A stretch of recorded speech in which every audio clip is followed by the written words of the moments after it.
Welcome to Not Safe for Work Romance, where authors take you behind the scenes in our little corner of the romance writing world. I am Eris Adderley. And I'm Shane Sterrett, and we write the kinds of books that embarrass you in front of your relatives. Our episode today, we march on a road of bones. How to stay engaged in writing once you start writing. We'll be going over some tips on how to overcome convincing yourself you shouldn't be writing to begin with, because you should be writing, damn it. Then what to do when you feel overwhelmed when writing, whether it be because of those voices in your head telling you to stop or real life stresses which can come up and stop you. And finally, we'll discuss on how to cope if or when the dreaded writer's block hits. So, Eris, it's been a minute. Old writer's block. Yes, it has been quite some time, sir. Yeah, it has. For our listeners who may not know, recently I made a huge life change. I moved from California to Texas, where I took a new job. And so there was about 2 to 3 month period of time there where I was pretty much completely off the writing grid, which is why we had a hiatus, so to speak, of podcast episodes. So I apologize for that. We are finally settled in here to the point where I believe we will be back on our normal schedule, such as it is. I'm about to send in a search party after you. Yeah, I know. I get it, though. I get it. I mean, you of all people know what it's like to move. Moving between states is just a nightmare and a half. It in hindsight, a lot of the stresses were self-inflicted, which is typical when you move. You always think that the worst is going to happen, and sometimes it becomes a self-fulfilling prophecy.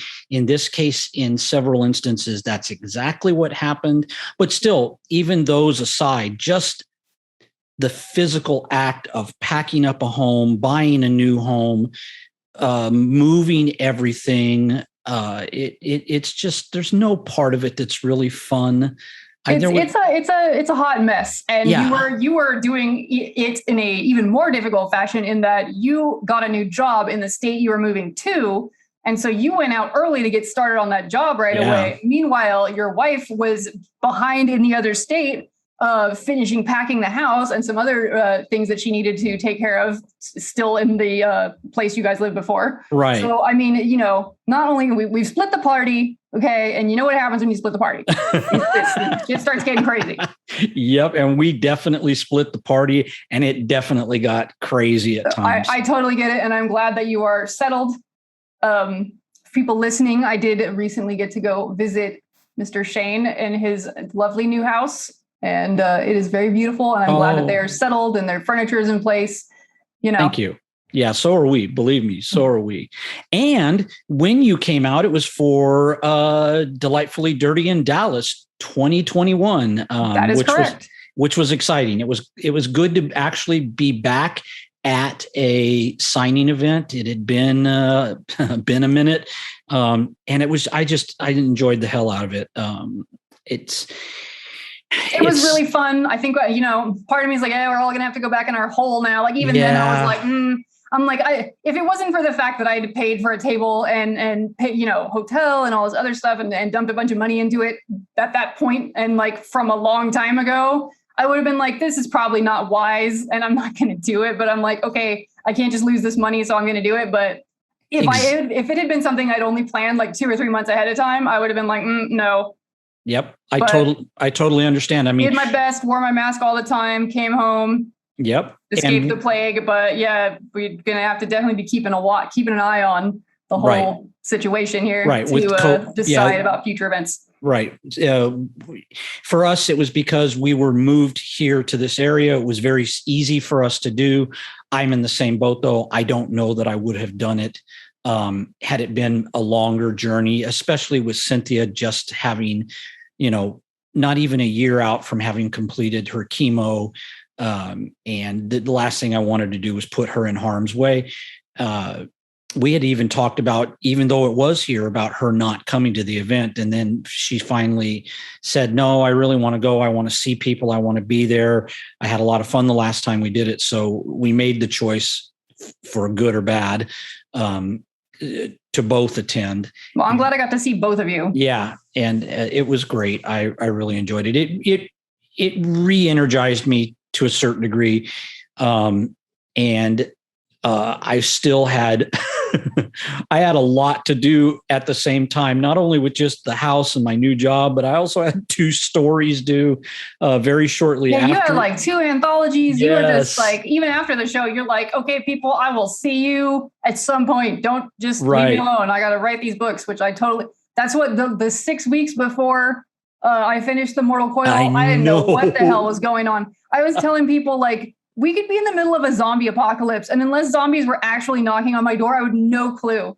Like, did you hear what's going on in this location and that? Like, dude, I don't know. I haven't been looking at the news. I haven't been on Facebook. Like, I have no idea what's going on in the outside world, because all I do is go sit in the guest bedroom and hide and listen to, movie soundtracks and write for hours and hours and hours. So, yep. And I remember we had not released the Dark Romance episode, and I was telling you, don't worry about it. Don't worry about it. Don't worry about it. And you were like, no. I want to get it out there. We have been sitting on it. And I was really bummed I couldn't. And it was like, I was supposed to be trying to do it the week before we were leaving. And I finally gave up. I'm like, I can't, I cannot. Like, there's too much, and I feel bad, but I'm just like, at this point, I just got to like put out the fires. Yeah. Well, no, honestly. And that's what I kept saying to you is you have a very, very important book to get out. Do not let this podcast interfere with that. And I was like totally serious about that. I was like, oh my God, if she puts the podcast ahead of Mortal Coil, I am going to lose my shit, because that, and I am currently about halfway through it. Aww. And I definitely, it makes me so happy that you're reading it. In hindsight, if you had put that podcast before that book, I would have gone, oh my God, I'm going to lose my shit. It's kind of a good segue though into our topic, because, writing for just yourself versus having to write for somebody else, it wasn't really for somebody else, but there was in fact a self-imposed deadline, because I wanted to have paperbacks of The Mortal Coil at this event. And in order to do that, I had to get the paperback live on Amazon. There was like a drop dead date for my comfort that like I need to order it or need to have it up there so I can order them, because Amazon is notoriously takes their time about shipping author copies to authors. Oh my gosh. Yes, they do. But yeah, so there was a deadline at that point, and it was like, okay, you can't take your time anymore. Right. Like this has to happen. So you better ignore all of life and do this right now. So. Right. And we're going to talk a lot about deadlines and self-imposed deadlines and things like what you just described further on into the episode. But yeah, it's definitely something that as a writer you think about is you have to do, which is at this point in time, I need to focus on this. I can't let, to the best of my ability, I can't let real life interfere with this. Because if you do have a deadline, again, whether it's even self-imposed or from a publisher, you really have to meet that. Now, I'll take that as a moment to segue into why I chose the title, We March on a Road of Bones, for this episode, because that's from one of my favorite writers of all time, Hunter S. Thompson. And he was notorious, absolutely notorious for missing deadlines that he put upon himself or deadlines that were put on him from other publishers. I'm in no way shocked. Yeah. And he was notorious for writing at the 11th hour and 59 minute, finishing his stories. It was just part of it became over time part of his writing process. But doesn't it make you angry that even procrastinating like that, it was gold? Yeah, I know. Exactly. When he first wrote the phrase, We March on a Road of Bones, it was in a story about football, the NFL in particular. I know he did a lot of sports writing. Yeah. Well, he claimed for years and years and years that he was a sports writer, and then he became a political writer. He's of course the father of gonzo journalism, but he used the phrase "We march on a road of bones" when he was describing, I believe it was the Oakland Raiders, in the sense that everyone thinks, a successful team just has that. They get that success because of, just innate abilities and certain people coming together at the right time in the right place to create a successful team. But what it really, the way he described it, boils down to is you have a path, a march that you have to make to get to that successful point. And it's not easy. You are marching on a road of bones, and the bones in his description were players that didn't cut it, that got cut from the team, and coaches. And it was, it's a difficult process. It's not just, sitting down one day and deciding, hey, I'm going to be an author. I'm going to write. And here I did it. And now I'm a success. It's not the way it works. And part of that whole process is sticking with it, staying on task, staying with a goal in mind, and not letting yourself convince yourself that you can never achieve it. And so that's why I chose that title. I mean, I'm sure when I first said it, people were like, oh, what does that have to do with staying engaged in writing and avoiding writer's block? Well, for me, it resonated because it's all about the staying on task and staying on track and staying focused and reaching for that goal and not letting yourself convince yourself that you can't achieve it, because you are, in most cases, especially with writers, in my experience, your own worst enemy. You will convince yourself this story sucks, I suck, I can't write, and nothing could be further from the truth. I appreciate that explanation of the episode title. I did not know that I was going to get an explanation, but I like that. It was like bonus content. So, well, I felt it was important because I know it resonates with me, and I've used that phrase a lot, but I wasn't so sure that listeners would necessarily catch it. So I know it's that, like the old phrase, you ruin a joke if you have to explain it. And so maybe I've ruined the title I appreciated the explanation because it was more interesting than I thought it was going to be. Oh, okay. Well, good. All right. So let's talk about staying engaged in writing once you start writing. And I'm going to start off by, and I think I've told this story before in some of our other episodes, but I'm going to bring it up one more time, which is for 25 years, I have a folder full of stories and drabbles and things, but I wrote strictly for myself and for my wife, Cynthia.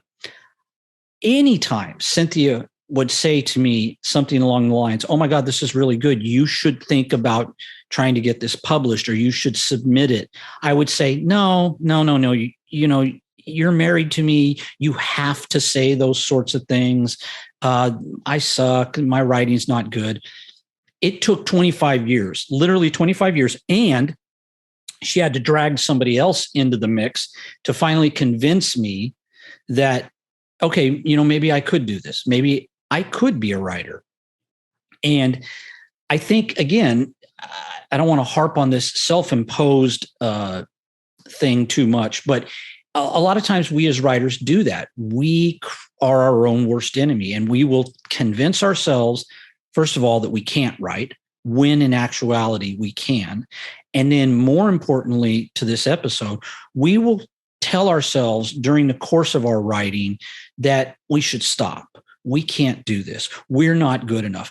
I do this and I compare myself to people like you. And I think, and again, Mortal Coil being an absolutely perfect example of the richness of the language, the at times simplicity of the language, and yet conveying so much. And I think, oh my God, what am I doing? Why am I writing? I will never. Putting out a book quicker than 2.5 years is what the hell you're doing. Yeah. Holy mackerel. But that doesn't actually help in this particular case, because it just convinces me that, yeah, you know what? You're such a hack. You just spit words out instead of taking your time and caressing the language and making love to it. And which is, when I read what you write, that's the way I feel. It's like, oh my God, the imagery is so rich and I love it so much. And why can't I be like that? Now, to be fair, I used to do the same thing with writers like Kurt Vonnegut, Hunter S. Thompson, Joseph Heller. I'd be like, oh God, I wish I could write like this. They have their own voice. You have your own voice. And what I'm still struggling with at times is that I have my own voice. I will never be able to make myself sound like you or any of them. And that's a good thing because I don't necessarily want to sound like you or them or Jennifer Benet or Olivia Grant or Misha Stone. I have my own voice, and that's what I need to be concentrating on and remembering in those moments when I start to doubt myself is that I'm a writer. I'm a published writer now. I have my own voice, and I shouldn't be comparing myself. It doesn't mean that I can't say things like, oh my God, this is the best thing that I've read, and I am so envious. I mean, that's just human. Author envy is real. Right. Author envy is definitely real. By the same token, we as writers should never allow that to overwhelm us and overcome us to the point where we, say, I'm going to give up, or I shouldn't be doing this, or I have no right to be doing this, because that is wrong. So what about you? Have you had any experience in this particular subject? We're talking about the writer's block, right? Like well, not just writer's block. Just the self-doubt, all of it? Or? Well, the self-doubt and I guess what I skipped over was how do I motivate myself? And I guess that would be more, how do you motivate yourself when you get into the self-doubt or the spiral, I'll call it? Well, I know you're in the beginning. We're just being quick, so I'm sure there could be a deeper discussion of this later. But sure. Again, there's things that don't have deadlines. Like a lot of my stuff does not really have a deadline. Like if I'm working for myself and it's not an anthology where there's a deadline that I'm obligated to someone else that they've got to have this manuscript by such and such a day. It doesn't happen too much because it's just like, look, it's going to take however long it takes. Okay. The Mortal Coil is a good example of when I was working for myself and yet there was still a deadline because in 2019 at Delightfully Dirty in Dallas, I had a framed picture of the cover art for the Mortal Coil that I had already done. And it was there to be like, yes, this book is coming. You'll see it next time that we're at this thing. And then obviously 2020 happened. We'll not talk about that. And so there was no convention then. And so then by this year, I'm just like, bitch, if you don't have this book done, like I was probably halfway-ish through the Mortal Coil in 2019, like at the first convention, like why did it take 2 more years, Shane? Why? So, I mean, that was a self-imposed deadline because I was like, if you don't show up to this event with this book, like this is my internal monologue beating me up. I'm just like, you're a failure as an adult. Like not even as a writer, as an adult, like you had plenty of time. Like there's literally no reason you couldn't have this book. Like all your friends would have written this book 6 times by now. Like just all that kind of shit. Yeah. So that was a self-imposed deadline and it had to get done. Yeah. And so that does happen once in a while. Again, anthologies it happens with. And again, we can get into it later, but I find that it's 2-pronged. I have 2 choices when I have to write and it's not happening. Like it's really slow or it's just like, I don't wanna, whatever reasons are happening. Either force it, which we can talk about what that entails later. Yeah. Or, I thought of this answer last night. It was so pithy. And now I'm like, I don't have any thoughts. I've forgotten everything that's ever been in my brain. I can either force it or I have to write something else. Like I literally have to, it doesn't mean a whole new book, but it could be, 3,000 words of smut, but I have to write something else to like cleanse my palate or something. Just sure. Whatever's a problem right now has got to be cleaned out so that I can look at it slightly afresh. Yep. So those are my typically, I'm sure there's exceptions, but those are typically my 2 options when nothing is, you turn it on the tap, nothing's coming out. Yeah. So I either got to force it or I got to write something else, which we can expand on later. So to start this off, I feel like we should talk about when you're starting as a writer, once you've convinced yourself you can do this and you're going to pursue it. And I shouldn't say that we mean strictly as a paid writer. Even if you just want to write for yourself, or like I did for 25 years for my wife, your husband, your partner, whomever. Part of that whole process includes finding out for yourself what kind of writer you are. And I know we talked about this in another episode, so I don't want to delve into it too deeply, but it becomes like the whole, am I a plotter? Am I a plantser? Am I a pantser? And I think there's a process that happens at the very beginning there of your writing career where you discover that.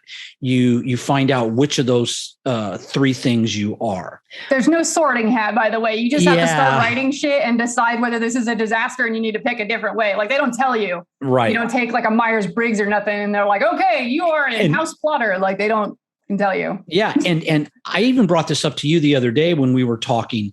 I said, hey, I got a bone to pick with you. I've always been a pantser. I've always just written and let the words flow and the story flows. And here, because of those two anthology stories that I had to write right at the same time, one on top of the other, I actually kind of sort of plotted them. And it kind of liked it too. I was like, he is writing with his pants off and he liked it.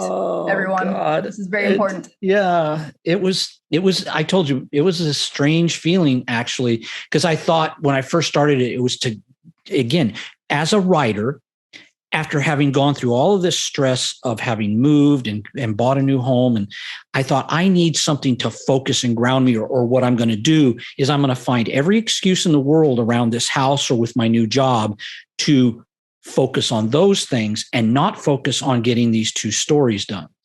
And so I did. I sat down and I didn't plot in what I envision the purest plotting form is, but I wrote brief little like snippets, if you will, of where I wanted each chapter to go and what I wanted to accomplish. And then I actually went back and I started backfilling all of that in. And it evolved. It still evolved. Like in the Dirty Daddy story that I wrote, I had it written as going one direction and ending, and it evolved and it changed. And I was pleased with it. I was like, oh yeah, this is much better. I really like this. But it was unusual for me because I've been doing it for so long, just strictly pantsing. And then to find that I actually enjoyed some of that structure, which I had always thought, oh, I can't do this because it'll stifle my creativity. It'll become more like a paint by number kit. And it didn't. That didn't happen. So I think the point to be made here is that even when you've been writing for a while, you will find that there'll be times that things will change and you'll try different things. And there's nothing wrong with that. In fact, I think it's a good thing. Does it mean I'll always write now as a plotter? Highly unlikely. But I definitely have tried it now and I didn't hate it. It's at least good to see, you can do different things in different situations. You can say you tried it out. So that way nobody's like, well, how do you know? Like, now you know. Exactly. Now I know. And now I know that in certain situations, even if it is only in certain situations, it will work for me. Like maybe that's better. Maybe the plotting or, what you're doing, by the way, sounds a lot like what I do. So, I would call it plotting. Okay. Maybe for anthologies that you agree to take part in, maybe that's your best bet. So you can be like, okay, this has a deadline. This external person needs something from me on a certain day. Maybe that's how you keep those on track. But then your own personal books, you're like, I'm going to write the way I'm more comfortable. Right. Exactly. And it didn't stifle my creativity. So I don't need to worry about that any longer. I can do this in those kinds of situations. So, as I said, I think that that's part of the process of discovering what kind of writer you are. Now, that being said, once you've gotten there and you're writing now, again, whether it's for yourself or you're trying to do it as a self-published author or you're doing it for a publisher, whatever the case may be, there's things that a writer, tools that you need to be able to draw upon.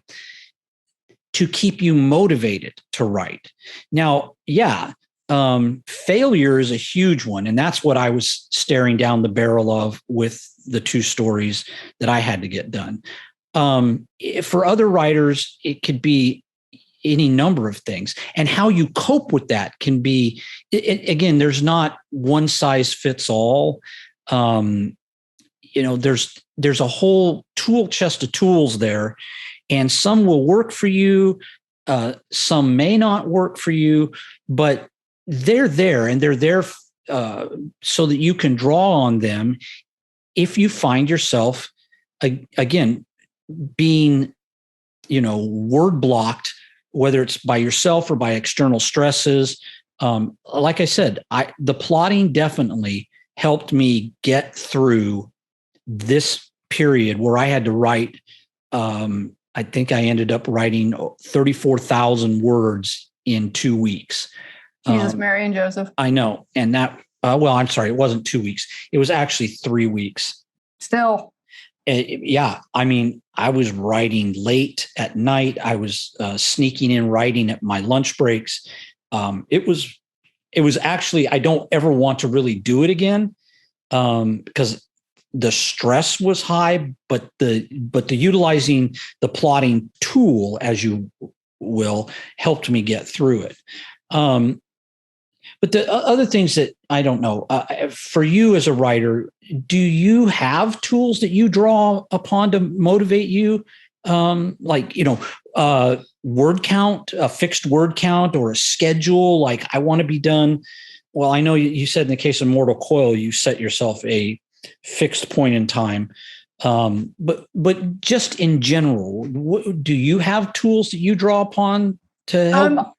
I'm sure I do. And it's interesting because when you had sent me kind of the outline for this episode and I was checking it out, I was contemplating this, and a lot of the things that I don't know, a lot of the stuff that I do to get myself going, I never really thought of it as I'm using a tool.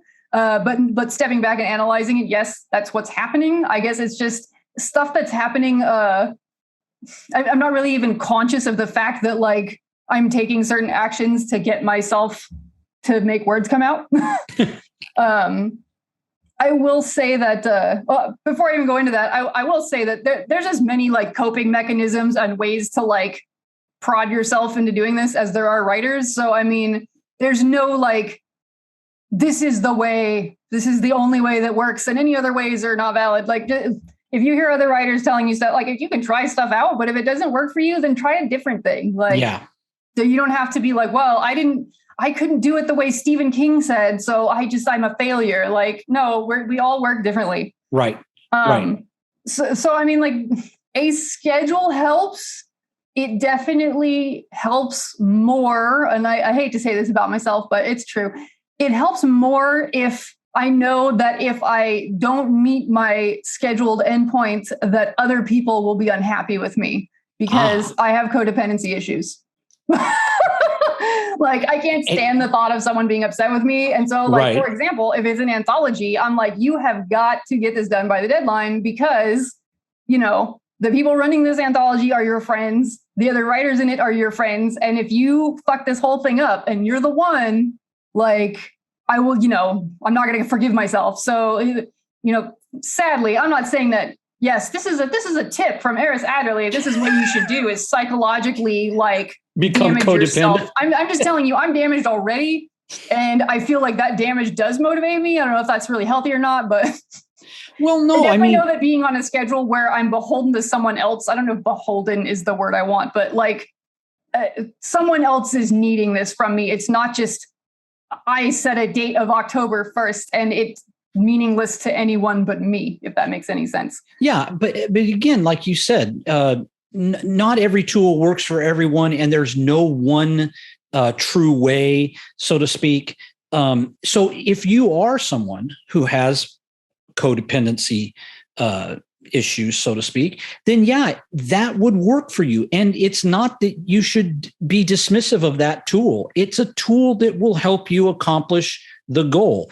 Yeah, sure. It may not be the healthiest tool. I don't don't use it on purpose. I just know that seems to be one of the times where I'm like, okay, you have to do this. I don't care what else. But that's also a problem because I don't think that's mentally healthy or physically healthy when you're just like, I don't care what else in my life I neglect. I must finish this. And, that's not super awesome for your marriage or your real life friendships or your house cleaning or any other that kind of stuff.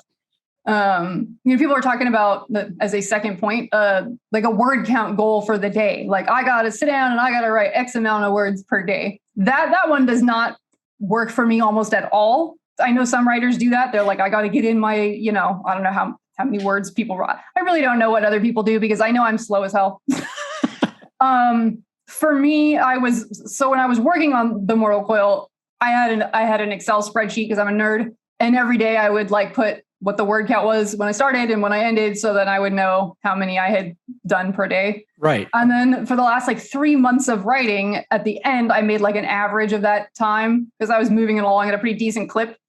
And so I ended up with I don't know what the exact number was, but for future reference, I was like, okay, you can reasonably put out 750 words a day, which I realized there's other people who can put that out in an hour and fuck you. Anyway, no, that's really mean, but I can't write that fast. So, based on being able to write that much in a day and ideally having X amount of days a week to write, going forward, I was trying to make myself something of a production schedule. I'm like, so in theory, this book that ought to be about this long should take you this many months to write. Now, will that actually work in real life? I don't know.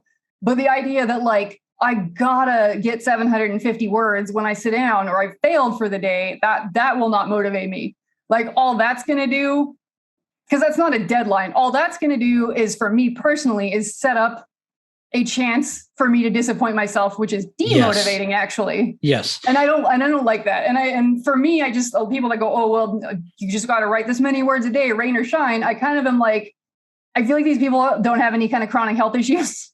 Yeah. This person has never had a cluster headache that lasted for 4 days. You know what I mean? Stuff like that. Mm-hmm. These people obviously I don't have children, but I definitely know from my author friends with children that is a thing to navigate. Is you got youngsters running around, they need your attention. That's how being a parent works. Yep. So the umpteen words per day doesn't work for me. It's a good idea for me to try to plan and go, well, how long will it take me to write this book? But on a day-to-day basis, I can't work like that. Some days it's not about the words flowing. It's usually about other stuff I have to get done is there. And I can't say no to stuff. I can't, you got to go to a doctor appointment. You got to go take some stuff to the post office. You got to do all this stuff. Right. And then there's other days you feel like crap. You know what I mean? Yep. There's another day you have a big storm and half your patio cover gets ripped off. Things that happened while I was in Dallas. Yeah. So yeah, a deadline for the book is workable for me, but word count per day is more of a demotivator, I think, because it's just a daily reminder that I'm failing and that's not helpful. Right. Well, it's funny because there was an author who offers a course in writing that I looked into, and that was a big thing for her. That was one of the things she promoted is that I will help you set a word count goal and ways to motivate you to meet it and blah, blah, blah, blah, blah. And I'm like, okay, I'm sure that would work for some people. I mean, some people are definitely competitive to the point where setting a word count goal would be like, oh yeah, I'm going to hit it. And, oh, I exceeded it. And yay, gold star on my forehead for me. I don't think it would work for me either because I have OCD and I would obsess. I would obsess over when am I going to make this goal come to fruition?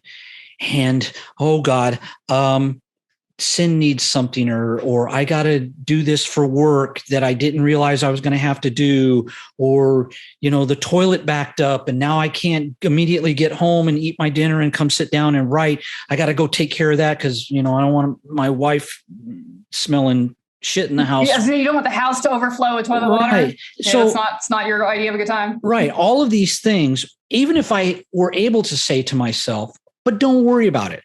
It was only a suggestion. No, because if I set a goal for myself, my OCD will kick in hard if I don't complete that. And then that becomes more important than the story. You're so much stressed out about that. that it's like what you should be stressing out about is the story. Like, is this plot good? You know what I mean? Like, are my characters acting believably? You know, all that kind of nitty gritty craft stuff is what you ought to be stressing out about, in my opinion. Right. But here again, so for you and I, it doesn't work. However, it does work for a lot of people, and awesome. Yes. And God bless them. I'm glad it works for them. And as an author, again, part of this whole discovery process, I think, it's worth at least trying or thinking about and contemplating, because you might find it works for you. But there's no one size fits all. There's no one true way. And, while I appreciate that there are plenty of people out there who will tell you, this works for me, and this, if you do this, it'll work for you. Again, I think you can make it a self-fulfilling prophecy of failure if you listen to something like that. And when it doesn't work for you, immediately go, oh, okay, well, I'm just a terrible author. I can't be an author because this didn't work for me. I think you have to discover the things that work for you as part of the whole process. And especially, you can't necessarily, I'm sure there's arguments to be made about this, but like a lot of stuff, you can't measure yourself by someone else's standard for themselves. Like, somebody else, I hear my author friends saying, oh, I wrote X amount of words, and I'll hear numbers in the thousands. Like, oh, I just wrote 2,000 words today or 3,500 words today. If I had a 3,500 word day, I skipped one or more meals. I did not talk to any other human beings other than to probably be rude and snappish at my husband on the way to my bathroom and back. Like, I hid in a room all day long. And not only did I hide in a room all day long, I did not stop. Like, there was no getting bogged down. There was no getting distracted. There was no researching something for 3 hours. That's solid writing, because I write really slow. So like, the problem is if I run around comparing myself to, oh, well, this author could get this much done in just like 2 or 3 hours. And why does it take you 10 straight hours of writing to come close? You're going to get defeated pretty quick. And I don't think I'm a crappy writer. I just, oh, good God, am no. slow. And my process is different than a lot of people's. Like, we've talked about it before. I don't write drunk, edit sober. I'm very sober all the time, and I'm very anal retentive, and it's why everything takes forever. Yep. So yeah, and it works for you. It definitely works for you. And I would not ask you for all the money in the world to change the way you write, because I love your writing. So, what about alpha readers or beta readers, or giving? And I know you're going to bring this up about, offering to someone to read your writing while you're writing it to get feedback and I wasn't going to bring it up, but if I can shame you some more, I will. Just kidding. No, but it's true. Wait, can I have like for a second, like, because I feel like maybe I don't know. Maybe I do, maybe I don't. I'm unsure. Like, what is the difference between an alpha reader and a beta reader?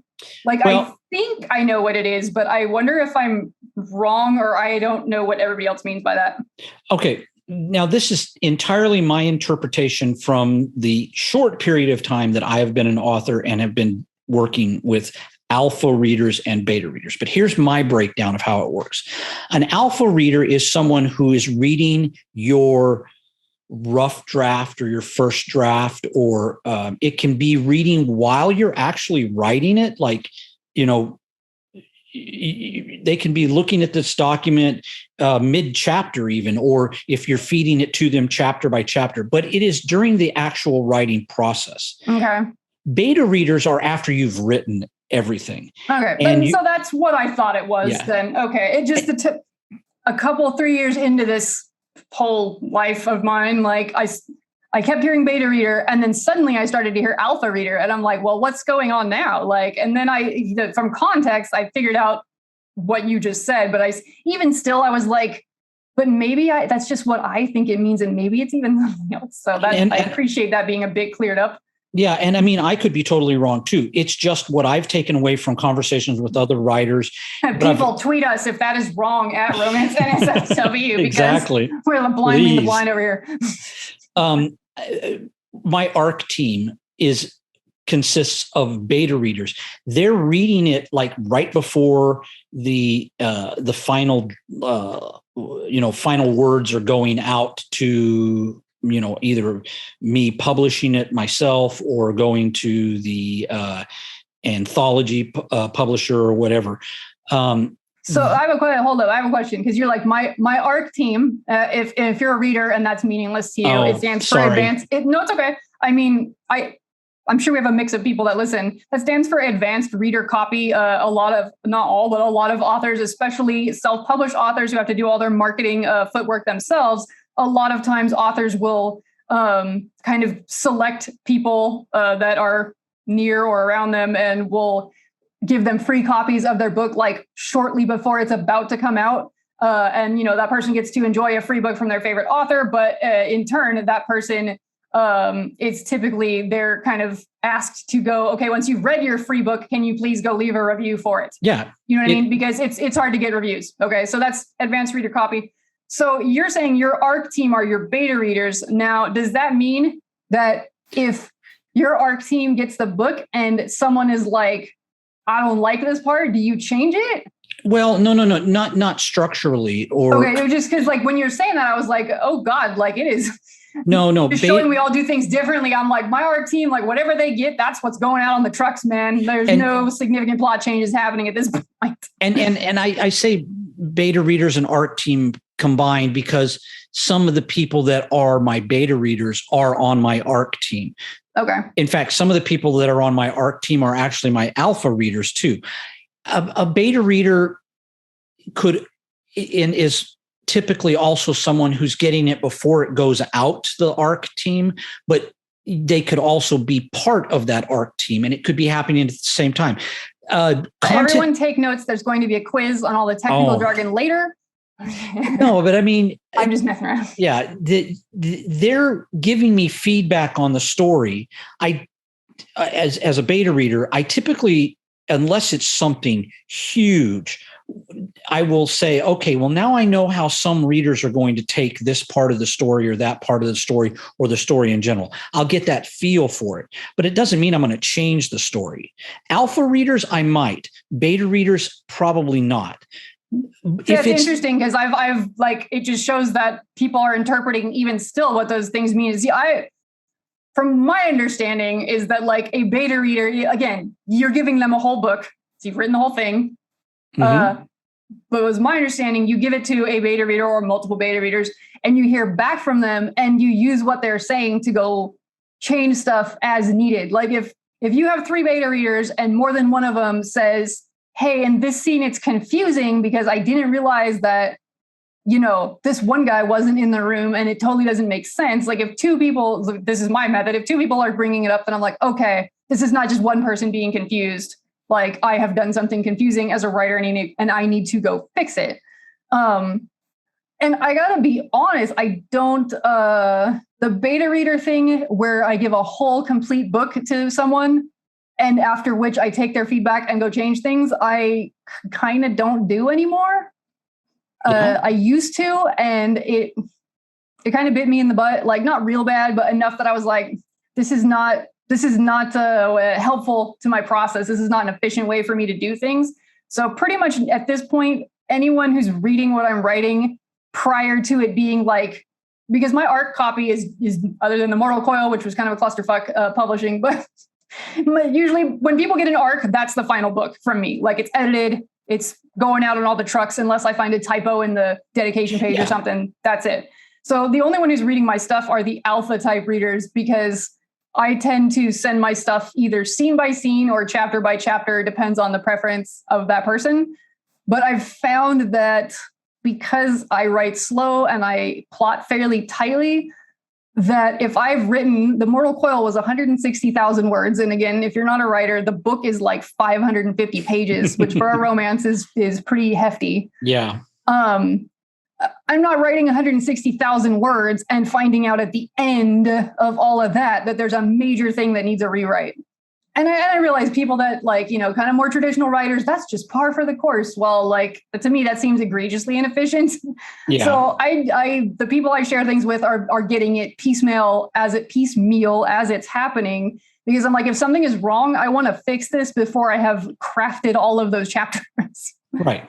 Right. And that does help me. And I will say, like, having those readers is a huge motivation. If I'm writing something that I don't have anyone to alpha read, I guess is the term. If I don't have anyone, it's very difficult for me to like get through things because, you know, writing a long ass book is a long, lonely process. Right. And if there's no one along the way to kind of cheerlead you a little bit, for me, it's hard to stay motivated by myself. Yeah. Without anyone else being, oh, this is good. You know, even if they're telling me it's a problem, is at least something interaction. Someone is seeing what's being created. Right. And I need that. Yeah. And I do too. And that's why I have alpha readers. And what you just described, I would definitely say is indicative, at least from my way of thinking, of an alpha reader. They're giving me feedback as the story is being crafted. And I'm much more likely to take that feedback if I feel like it, like you said, if there's 3 or more people reading it and saying, I was confused here, or this didn't seem cohesive to where the story was going. It seemed completely out of place. I will give a lot more focus to that than beta readers who I'm just expecting to read it, maybe point out some grammatical errors if there are any, because I have an editor, and between myself and my editor, if there are grammatical errors or punctuation errors, I don't know how it got through, but at any rate, I'll tell you how it gets through. You are an anal retentive writer like me, and you send it to your editor, and it's fairly clean, but your editor has decided that at least one of your prose ticks is like not ideal. And so your editor has corrected these throughout the entire book. And then you're on a crazy deadline. So you implement those edits as quickly as fucking possible. And do you proofread again your 160,000 word book before you put it on Amazon? No, because you need the fucking thing to get printed. And that's how you end up with a shit ton of typos. Not that I would know anything about that, but I just uploaded the corrected version. So if you end up buying the Mortal Coil now, you will get the corrected version.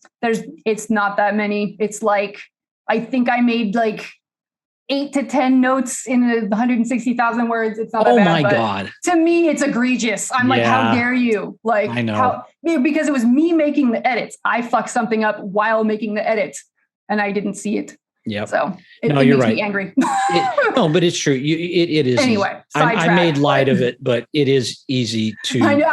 I was just like, unless you're me, who's a dumbass. But anyway, like stuff happened. Mistakes were made.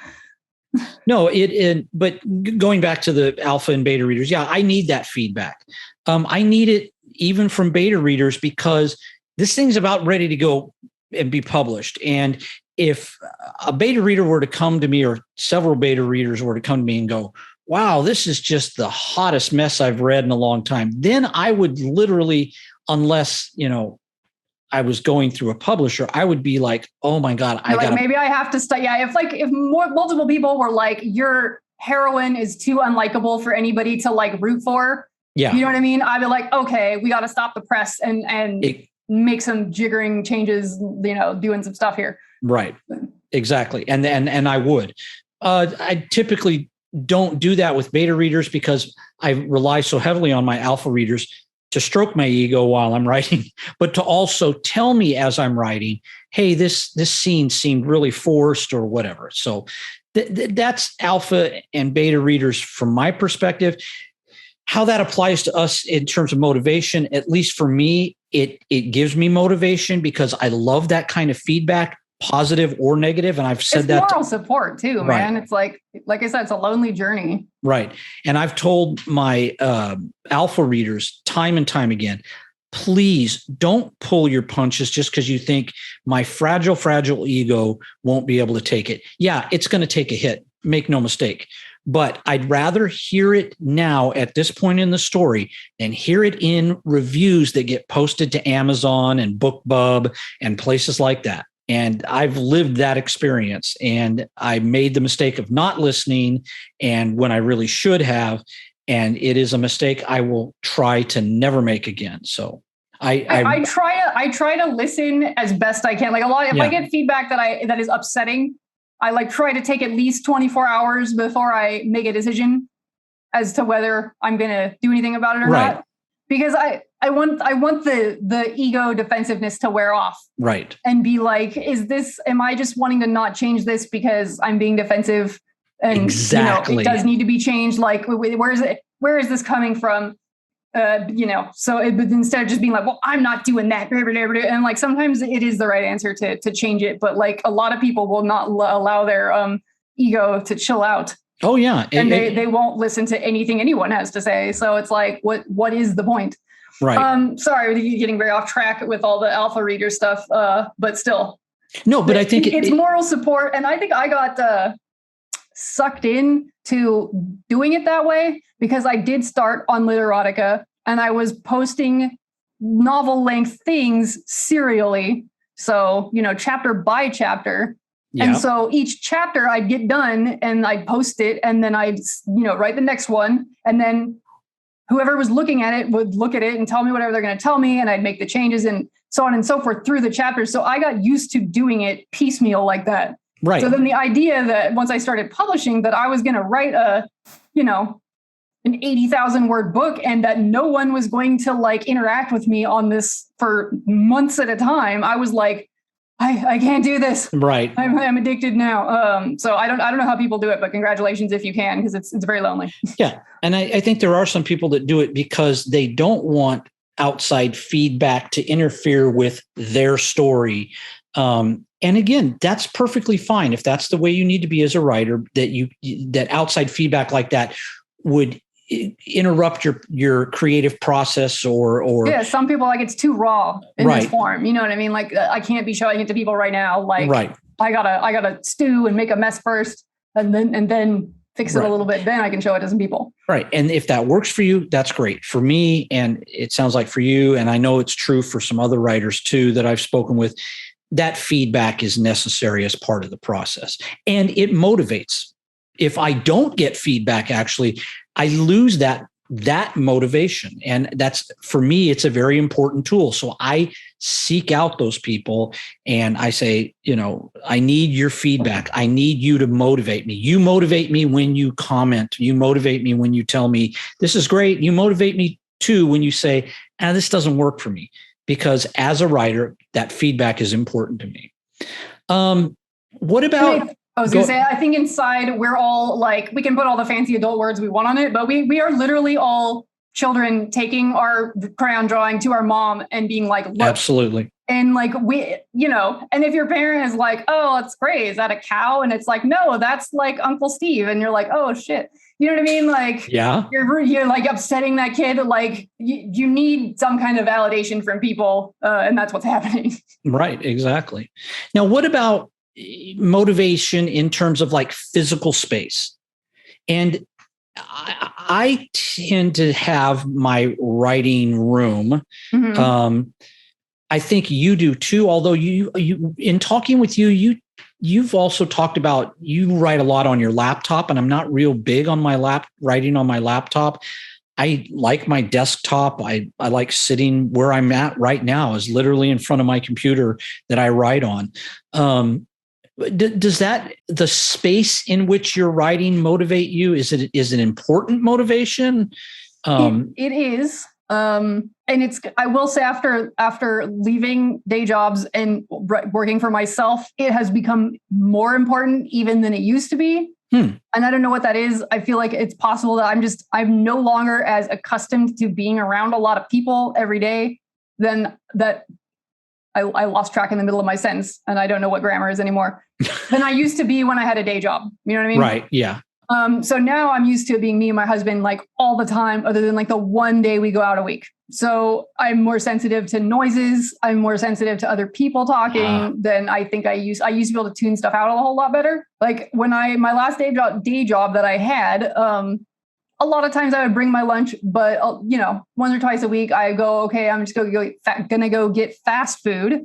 Mm-hmm. And, I'd take, sometimes it was a little notebook. I was just one of those cheapy, like composition notebooks and a mechanical pencil. And I would order my food and eat my food and sit there and write until it was time to go. And I could sit in like a crowded, noisy McDonald's or a Wiener Schnitzel or something and write and churn out word count. And like, at the pace I churn it out, There's no churning involved, man. It's glacial.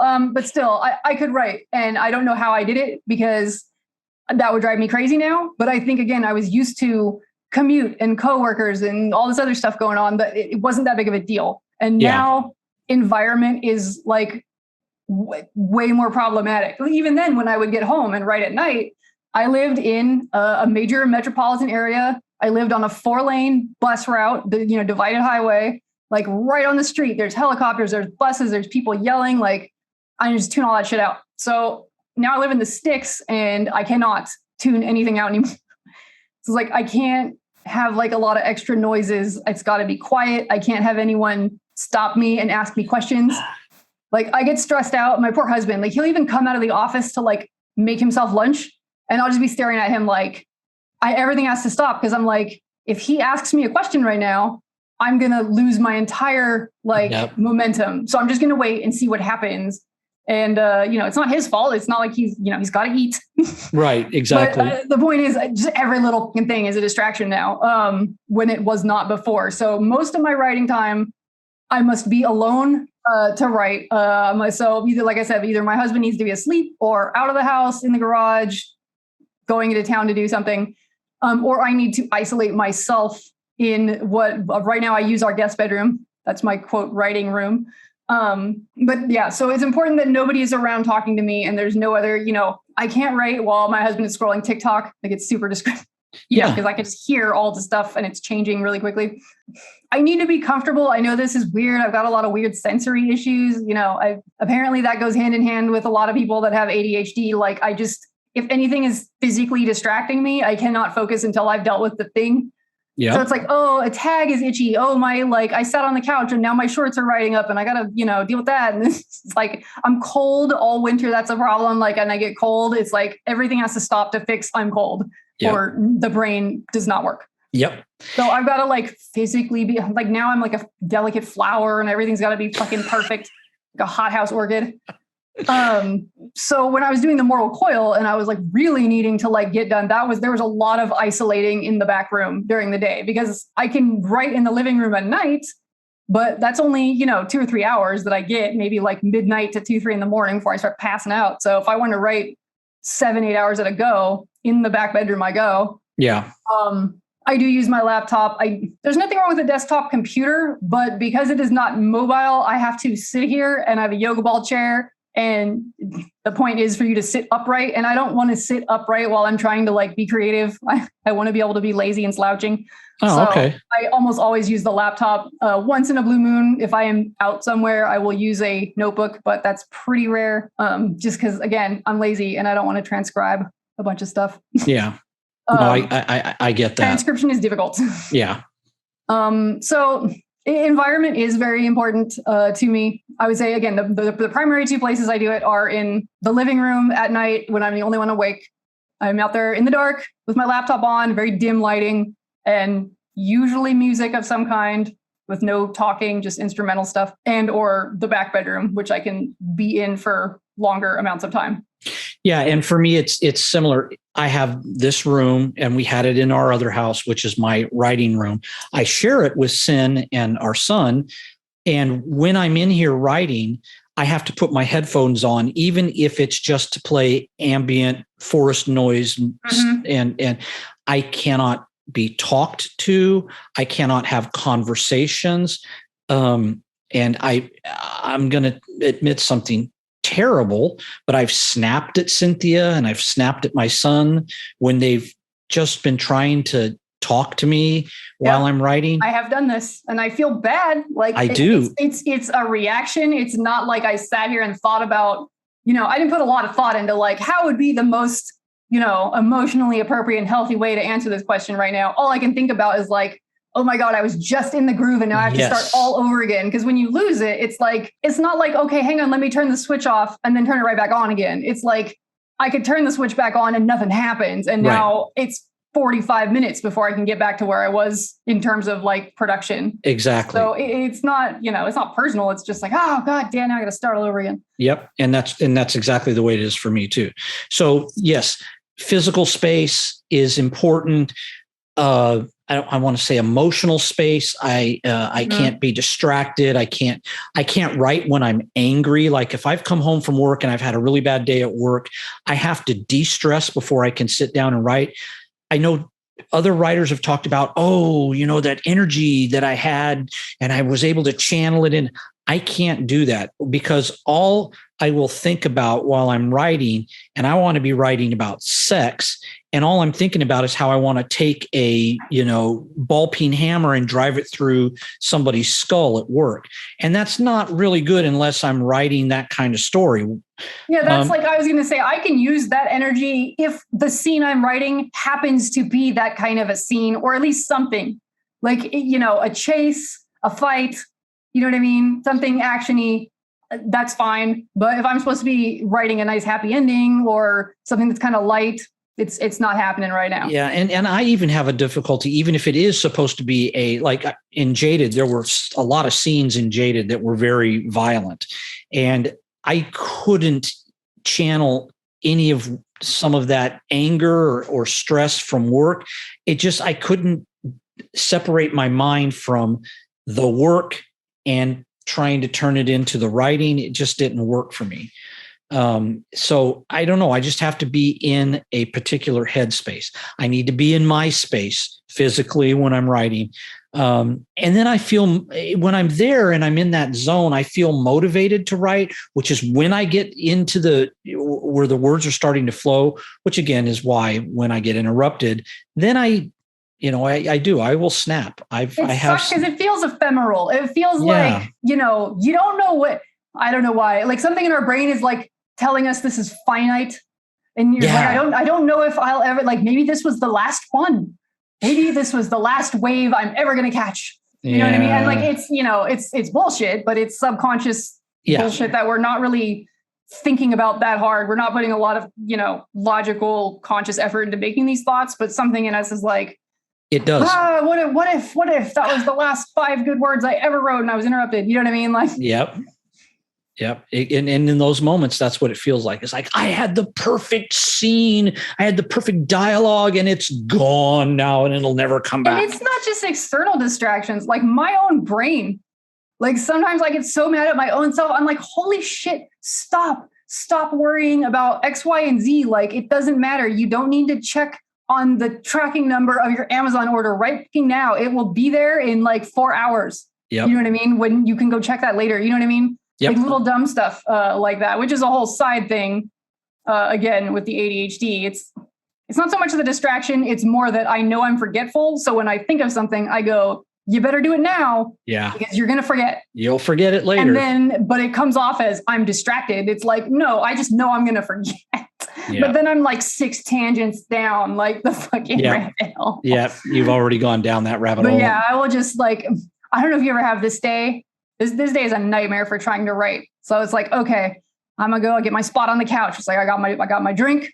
It's winter. It's not winter now, but like examples, I got my blanket. I got my headphones. I got, everything's all situated around me so I can sit here with my blanket and not be cold and get the laptop and start writing. So you get the laptop and you open it. There's a Windows update. And you're like, well, fuck. And then you got to do that. And then you're waiting. And you're like, well, while I wait, I'm going to put some laundry in. And then it's like, okay, I'm going to sit down. Oh, I forgot to get aspirin. Hang on. Let me put the laptop down, get the blanket off me, go get the aspirin, come back, sit down. Oh, my fucking drink's in the kitchen now. It's just like, I get to a point where I'm like, if I have to get off this couch one more time. And then like the motivation is dwindling because I'm getting more and more mad. And like you said, it's hard to write when you're pissed off. Right. And it feels as if the world is conspiring against you. Yeah. And when it's like, I know it, I'm like, I'm my own like problem here. Yep. So what about in those times when you've been writing or you're starting to write or you're trying to motivate yourself and you just feel like, you know what, there comes a point where you're like, I'm forcing this. I'm trying to force myself. Mm-hmm. And I don't know about you, but for me, trying to force myself to write never ends well. I can write to a deadline, so to speak. I know I can do it now in a way I never thought possible. But if I was really trial by fire this last round. Holy crap, dude. Yeah. But if I try to force myself, even when I was doing that, if I tried to force myself to do it without kind of easing my way into it, getting into my headspace, getting into my environment, it just it stressed me out. It stresses me out. And then it demotivates me. And so what do? What are some ways that you find to bring yourself back into that? Do you watch a lot of TV? Do you read other writers? What motivates you? Do you do meditation when you're feeling super stressed about writing and you need that break, so to speak? Is there something that you do? Do you play a video game, or what do you do to bring yourself when you're not feeling motivated to write and you need to calm yourself? What are those things that you do that will then help you get back into that space? I mean, if the force it option isn't working, which I want to say most of the time for me that works. Oh. But I will say with the caveat that for me, forcing it does also entail knowing myself well enough to know what environmental shit I need and like making sure I have it, as much of it as possible. That's part of the requirements of me being able to, quote, force myself to write. Like, AKA lock myself in a room and not come out, until I absolutely have to sleep. Yes, but I know that if I'm going to make an attempt at this, which was done many, many times over the last several weeks of writing The Mortal Coil, I'm like, okay, then that means in the back bedroom, you need to have appropriate blanket, because even though it was early summer, if you turn on the AC in our house where I sit on the bed with my laptop, it's like right under the vent and it's freezing, even though it's like 95 outside. Yeah. It's like, I need to have a blanket. I need to have a beverage. I might need to have a snack for how long I'm in there. I need to have my little tiny Bose Bluetooth speaker. Mm-hmm. I need to have whatever I'm going to put. So it's like all my supplies. I got to have all the shit I need to make this environment how I want it and be comfortable, so that I won't, like, none of those excuses are going to be there to be irritating me that I stop writing. So it's like, that is part of my process of, quote, forcing it, is like, I've got a checklist and I have to have all of this stuff, and I get all this stuff set up, and then I can shut myself in there. And does it mean the words immediately start going? No, but I'm far more likely to begin to produce if like the environment has been made ready, if that makes any sense. Yeah, no, it does. And so that is me, quote, forcing it.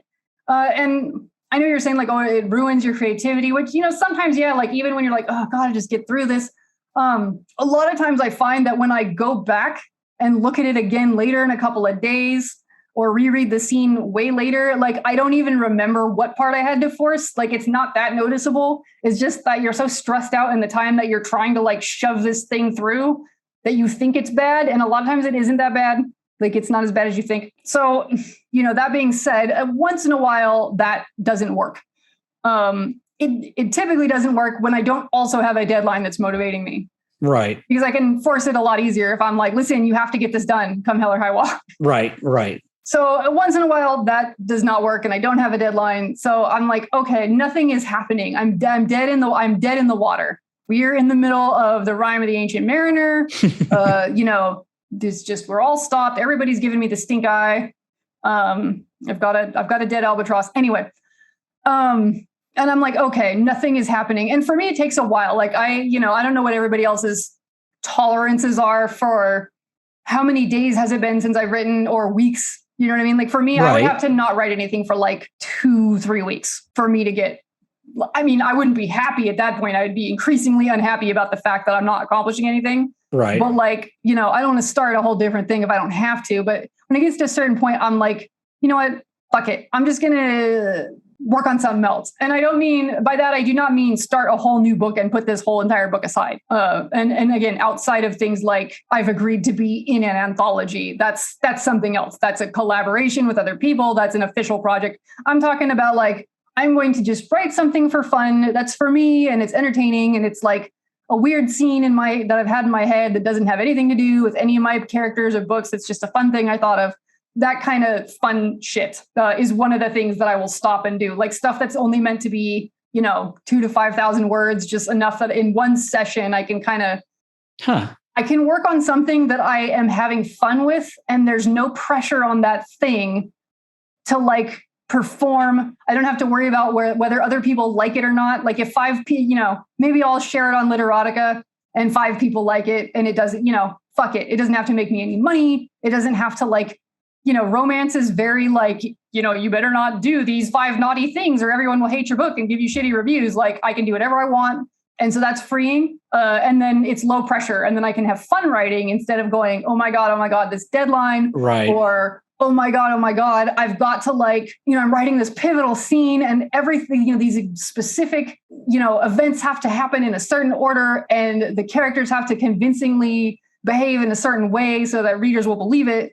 And it's just so much pressure to get it right that like all of a sudden everything's locked up. You're just like, I can't do this. Yeah. But something like, it's just a fun little dumb thing that I could go write, like, oh, here's 5,000 words of smut. That was fun. And I can calm the hell down. And then for me, it's easier to go back to the main thing with like tension drained out of me. If that makes any sense? Yeah. It's interesting though, because I have not found myself able to do that. I've tried that. It was suggested to me that, just step away from what you're writing to, and in this case, the author that I'm thinking of here said, and try writing something else. And I can't do that because then it feels to me like, oh my God, now I have to focus on this. And then I feel the stress. Stressing yourself out. Right. I feel the stress of like, oh, well, you abandoned these people over here. And now you're never going to get this. So I almost like it almost works the other way for me in the way that like you really enjoy doing some shit because you're not supposed to be doing it. You know what I mean? Like how much fun you had as a teenager because you were doing shit that you're sneaking around and you knew you were going to get in trouble, and then it was even more fun. You know what I mean? I'm just like, I was supposed to be working on my work in progress, but I wrote like this other smutty thing for no fucking reason. Look at me. Like, I don't know. No, it's just, I really find that fascinating. It's interesting. Because for me, the way I deal with it is if I, even like I said here recently, when I felt like I was starting to force myself to write, I would step away and I got hooked on this little phone game and I would play that for a while. I was starting to read The Mortal Coil because I had gotten a copy of it at Delightfully Dirty in Dallas. I forced it upon Shane because I read a lot of non-con, so it just spills into my life where I start forcing things upon people. You forced it upon me. If anything, I had plenty of opportunity to get The Mortal Coil way in advance, and I decided I was going to stand on a noble hill and plant my flag and never look back. So there, you didn't force anything on me. But no, I will read other people's writing. That sometimes will motivate me. It certainly motivated me with The Mortal Coil. It's motivated me with your writing in the past. It's motivated me with Jennifer's writing in the past. And so I will come back away from that. The playing the game is mindless. So it's kind of freeing in the sense that it's just like, okay, I don't really have to think. It's not like when I was playing WoW where I really got so absorbed in the minutia of the game. And oh my God, that is so my problem right now. Like, oh my God. I have a game that I'm committed to like a fucking job right now. And like, I like the game, but it's like, it's a little ridiculous. And remember how I call back to what I said earlier, because there's a guild. And so there's other people I could disappoint if I don't show up. And then suddenly when I have to do something for someone else, like now that's the important thing that's happening. And it's don't get me started, but yeah. So that doesn't always work with me. Like if it's a game I can just play by myself in isolation, then that's probably okay. But as soon as other people are involved, this is it's not helpful. And that's definitely me too, because this is a game. It's just me, even though there's a guild. It's not like really super involved, like a bunch of stuff you got to show up for. Right. It's not a multiplayer game. So there's, you're not really interacting with the other people that you're all just playing the game together in the guild. And, some people will chat. I never chat. But I could not. Yeah, I'm in like 3 different Discord servers for this thing. It's ridiculous. No. That's why I never could have written as an author, a published author, when I was very heavily involved in WoW, because that game It's a time like a job. It is. It was a time sink, and I loved it, and I reveled in it. And I was in a rating guild, and I was spending my time watching videos and doing everything I could to min max. And it was a job. In fact, that's part of the reason why Sin and I eventually got out of it, is because between her job, because she works in the video game industry, and the game became a second job, it was no longer fun anymore. But it's interesting how both of us, it's the same thing. It just certain activities are the ones that either work or don't work for us. Right. Like for me, gaming, like even, yes, I do read other people's books. I don't do it as much as probably a lot of other people do.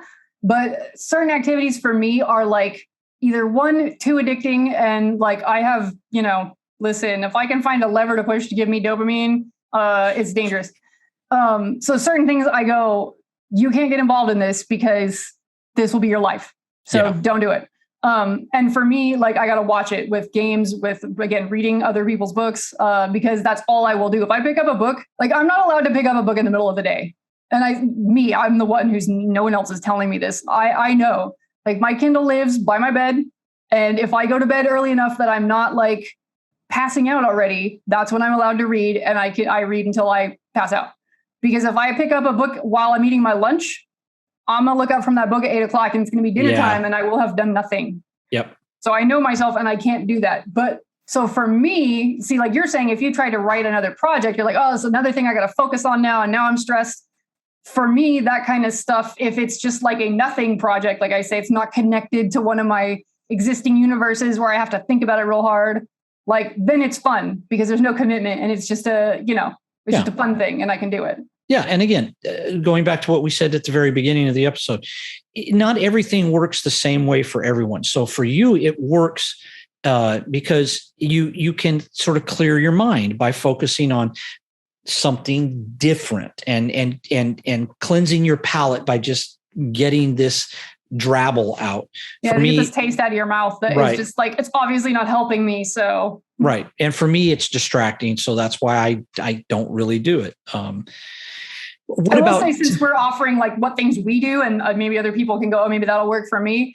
In the other writing option of the quote, write something else, is not actually for me writing something, but I will go, for example, like let's say, somewhere in the middle of the mortal coil, I was getting bogged down. I might go take like a day and instead of that time, I will go work on making notes, which is like pre-outline phase. It's just I write a shit ton of different notes down that don't make any sense for a different story. Like another story that I know is coming down the road. But it's like, I'm not going to make notes. They don't have to look pretty. You know what I mean? Like I can write down whatever, slang and grammar, spelling. Like I don't have to obsess over anything. I can just write down plot ideas like, oh, does he come back? Like, is he carrying a severed head? What's going on? Like, here's a link to a website that has information about this, historical setting that you can read later. Or like, here's some character names, just all kinds of whatever random bullshit thoughts have to do with that. And sometimes I find that is a good distracting time sink that is also works for me personally as a palate cleanser, because knowing me, it's like, it'll be a totally different universe. I don't have to think about my main character's problems in the book that I can't write right now. But this other stuff is like, ooh, fun, new, shiny. Let's go put this information. That's a good idea. Let's write, and I can it can be a free for all. And I don't have to be mentally committed because I'm not writing that book right now. And I don't have to be stressed out about when is it getting done, because later is the answer. Yeah. Okay. So that one works for me sometimes too. Yeah. And you have the ability to, at some point, just say, okay, I'm done with this for now. And I'm going to put it away and I'm not going to think about it. I'm not going to let it sit there and fester like it would for me, with like two set of eyes boring into me going, why did you abandon me? What did I do wrong? I'm easily distracted. So that probably won't happen to me. It'll be more like, on to the next thing. Yeah. And I will say that this happened to me recently. And there's now like an entire page of notes in my OneNote for an Anson and Violet standalone. Oh, So we shall see. Oh, yes. But don't anybody get excited. That's probably like at least 2 years out. No, too late. Sorry. The notes are there. So that's like give everyone a sense of how early the note taking comes from. Like I started writing notes for the Moral Coil in like 2015. Yeah. So. What about television? Does that help cleanse your palate at all? Is that something that can clear your mind and then motivate you to come back later on to what you're writing, or is it a distraction? I feel like under normal circumstances, when there's not a deadline and I'm not freaking out, like I got to isolate in the back bedroom and, do nothing but write for days at a time.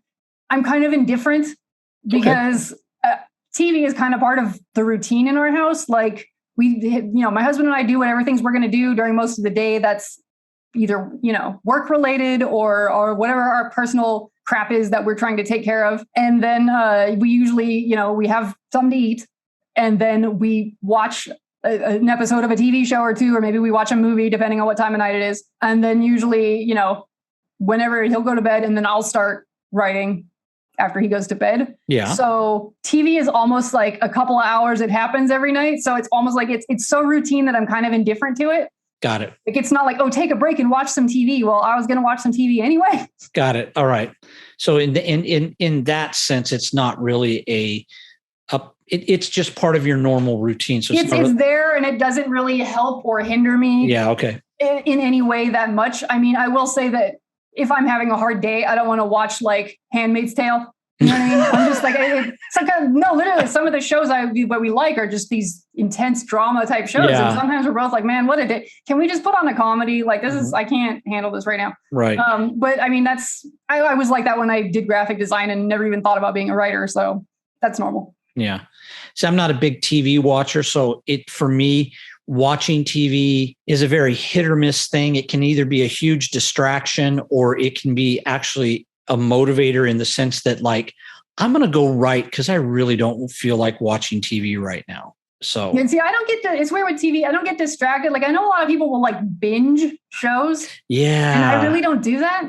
Like if we have like some, there's shows that my husband watches by himself because it's just, whatever genre it is. I'm like, I don't give a crap.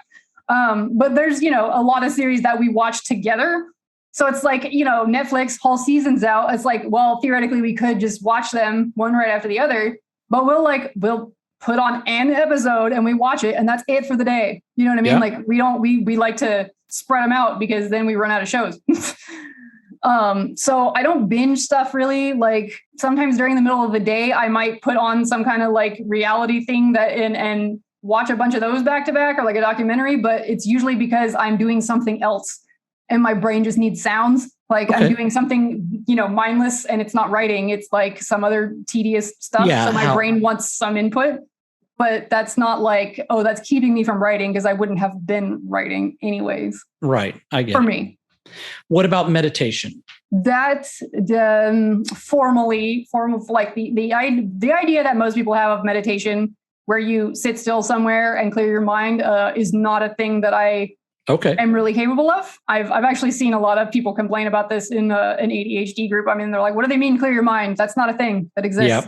Yep. It's very difficult. However, I won't get into all my spiritual woo-woo shit, but basically over the years, I've kind of, after listening to some other people who are probably wiser than I am, I've kind of come to realize that kind of anything that like forces you to be in the present is, in my opinion, a meditation.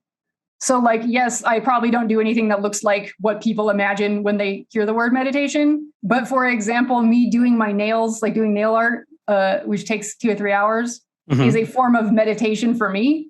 Sure. Because I'm just in the zone of doing that. Like I'm present, I'm focused on, being precise in the physical things that I'm doing so that things work out properly. I'm not having conversations with anybody. I'm not thinking about anything too hard. So I think that anything can be a meditation. Like going outside and weeding your yard can be a meditation. It doesn't have to be, I'm going to sit there and listen to chimes and right. Right. And there's nothing wrong with the other way. It's just, I feel like myself included, just a lot of folks, their brain is not wired that way. And like, you're going to frustrate yourself more by trying to do it than realizing that there's other ways to quote, be mindful and be present. Yep, I would agree. Okay, well, now we're going to get to one of the things we mentioned at the beginning of the episode. Do you meditate? Do you try to do that, or that's not a thing? It's not a thing for me, and I have tried it. For whatever reason, it just doesn't work for me. I can't shut my brain off that way. Yeah. I think much like you, I think I meditate sometimes in just chores. I think hyperfocus is a form of meditation, and people just don't realize it. Yeah.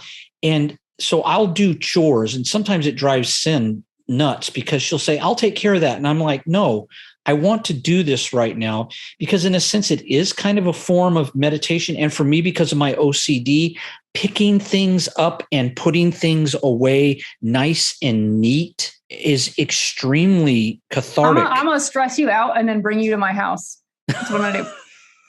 Well, you know what? It's funny you mentioned that, because I did that at your house one time. And then I got stressed out. And it stressed you out. I deserve to be called on my bullshit. Well, no, I don't think it's bullshit. I just think it's the difference between, the way my brain works and the way your brain works. And in that case, it was something, it's just something I do here. So in your home, I felt comfortable enough to feel like it was okay to do. And it was, in a sense, it was kind of rude of me, because I wasn't. In the future, I'll know that, but we all react defensively, instinctively. And exactly. I'm like, my gut reaction is, informed by decades of relatives who would judge me based on the cleanliness in my house. Yes. And so when someone shows up and I wake up from bed and they're in the kitchen, like washing our dishes, I'm like, I have failed as an adult. This person thinks my house is so disgusting that they can't even enjoy their vacation, and they must stop and begin to do work at someone else's house because it is so gross. And this is my internal monologue. I'm not saying that it's like, that's what's going on, but that's why I start to freak out, because I'm like, you failed as an adult. That's it. You're losing your card. No, I get it. And again, like I said, it drives Sin nuts too, because I'll do the same thing. And she'll be like, I'll take care of that. And I'm like, I know you will. I know you can. This is helping me. All right. Just let me be. This is helping my brain. Exactly.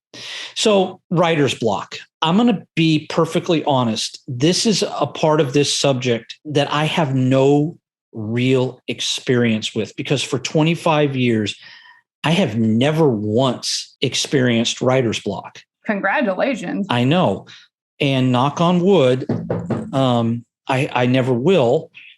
But I've talked with other authors who have, and they talk about how horrifying it is and how debilitating it is. And again, I've never experienced it. So all I know about how to discuss this part of our subject tonight is anecdotally, from having talked with other authors, from what I've read. And I did a little bit of research on this prior to sitting down tonight. And there have been some extremely famous authors who have suffered from writer's block. And in one case, specifically Herman Melville wrote Moby Dick. That was his magnum opus. And he wrote maybe 2 or 3 stories afterwards, very small stories that were in like Collier's and magazines. And he never wrote another word after that. And he acknowledged the fact that it was a form of writer's block, that he just didn't have any more words. They just stopped coming. Another famous example is F. Scott Fitzgerald. Now, yes, F. Scott Fitzgerald also suffered from alcoholism, and he had depression. But I don't believe it was The Great Gatsby, but there's another one of his famous novels that he wrote, and then the words stopped coming. And I'm curious, have you, in your estimation, ever experienced writer's block? Described that way, like the kind of stuff that you said, like for Melville and Fitzgerald, where you said the words just stopped coming? No. But I have, this is ridiculous, but I have probably 8 to 10 years worth of books to write right now, with extensive notes, like not just like, oh, hey, what if, and that's one sentence. Like, I keep a lot of my stuff in Microsoft OneNote, and I just chock full of information. Some of them almost fully formed plots that are outlined. Like I got so much stuff. The muses need, like some of them are like, listen, we're closing the doors for applications right now. Y'all need to chill out because I got to write the stuff that's on the list now. Right. So far, that kind of writer's block where they just stop coming altogether. No, the hole I tend to get in is sometimes I'll go through these little kind of doldrum periods where it's like, okay, this is a little bit ridiculous. It's been like 3 weeks. Come on. Like you need to go work on the work in progress. And I don't know what it is that I just am not in the mood. I'm not obsessed with it right now. Like I have to be obsessed. And if I'm not obsessed, I have to force it, which we talked about earlier, what that entails. Right. But what happens to me at almost every full book I write, again, not like gratuitous fun projects, but like I'm writing a novel, is I get down to about the last 10% of the book, and the closer I get to being done, the slower and more difficult it is. And it'll get to the point where like, I can't write. I feel like I can't write anything. And it's not like, I think what's even more frustrating about it as a plotter is it's not like I don't know how it's going to end. Right. Like even the individual scenes, I've got notes for, okay, these actions are supposed to, and the closer I get to writing the scene, I guarantee you the more notes, like the more kind of complex and concrete the notes have become, because I add to them as I think of stuff over the course of writing the book. Right. So the beginning might just be like, hey, in this scene, these two characters meet and they get in a fight. And then they, one goes this way and one goes that way. But like the closer you are, I'll probably have pieces of dialogue in there. I'll have, where is the location? Is it raining? Like, this person says this and the other one gives them this kind of look in response. Like it's very nitpicky. So that gets very, very frustrating to me that I get close to the end and can't get it up. Because I'm like, it's right there. It's in your outline. You literally know what's happening. It's not like this is a mystery. And again, we all have different processes, but I'm just saying, it's not like I'm a pantser and I don't know where this is going. I know where it's going. So that's even worse. It's almost like, I can see the finish line and my legs are just like, no, fuck it. We're not doing it. Yeah.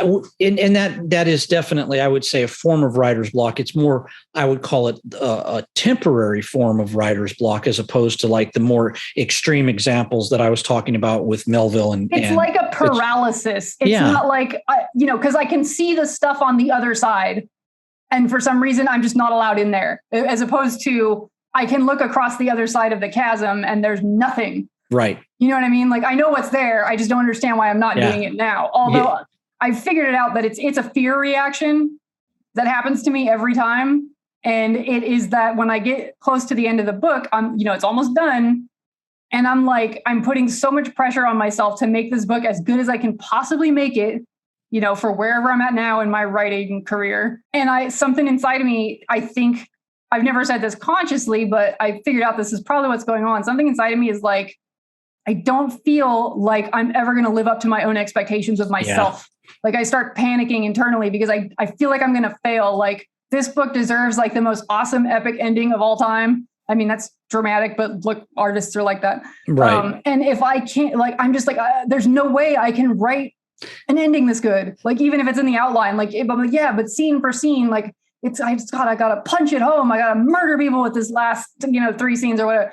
And like the stress is so much to make it be like just the most awesome thing ever that everything grinds to a halt. Yeah. It's ridiculous. Yeah. Again, it's self-imposed stress. And then it also becomes self-fulfilling because you're the one that's doing it. No one else has seen the work at this point. Or your alpha readers may have seen it and they may have been cheering you on.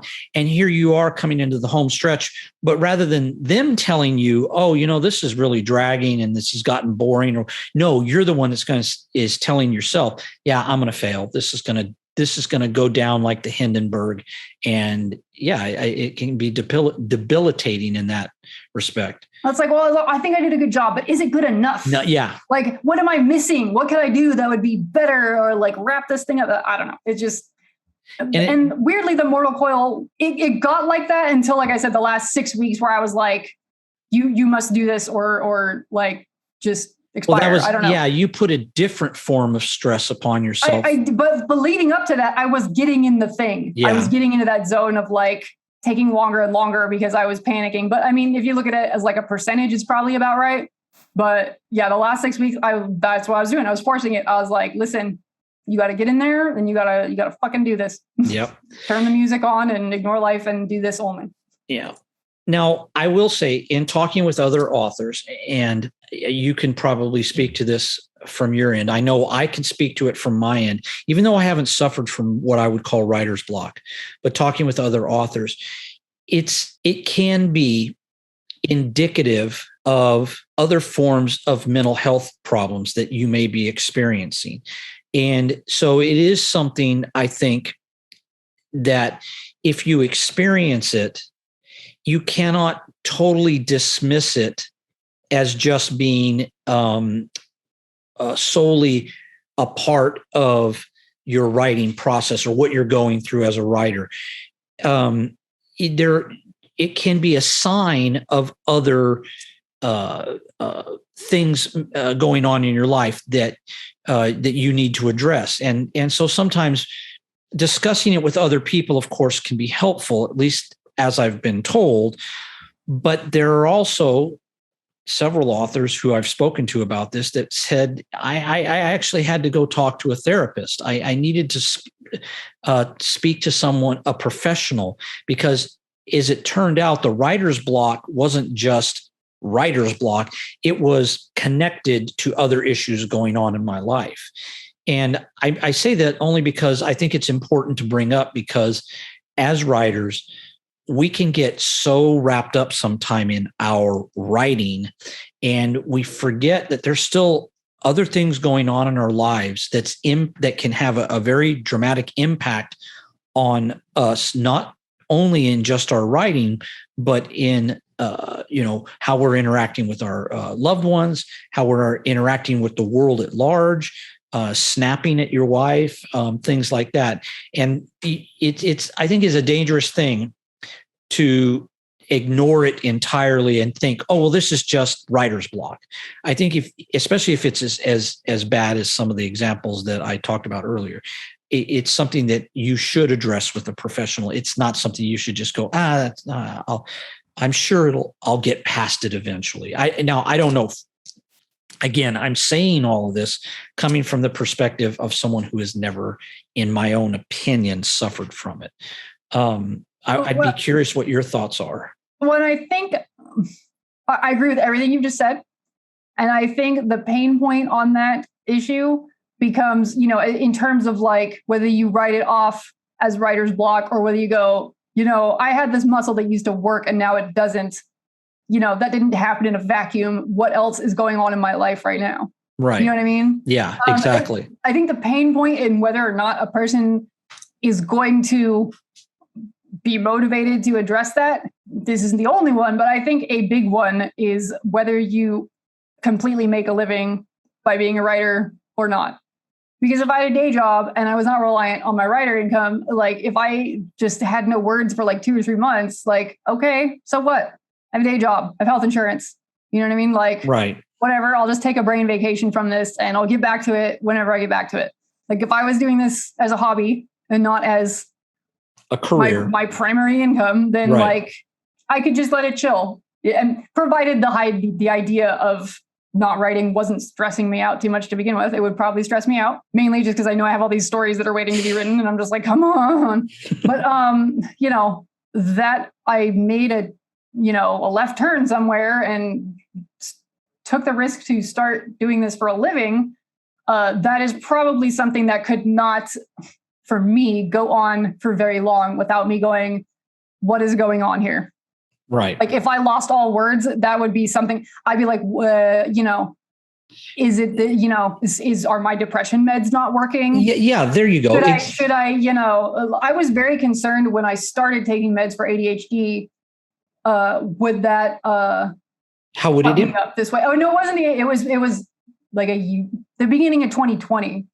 I started trying out a prescription for depression and it has helped me a good deal. But when I first started and my body was like getting used to this being in me, and it's the one I have is like a dopamine supplement.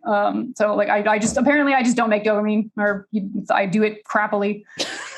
But when I first got it, I don't remember. I could probably go hunt down a Facebook post and see exactly what I said, but it was kind of scary when it was like my system was acclimating to suddenly having chemicals it's supposed to have.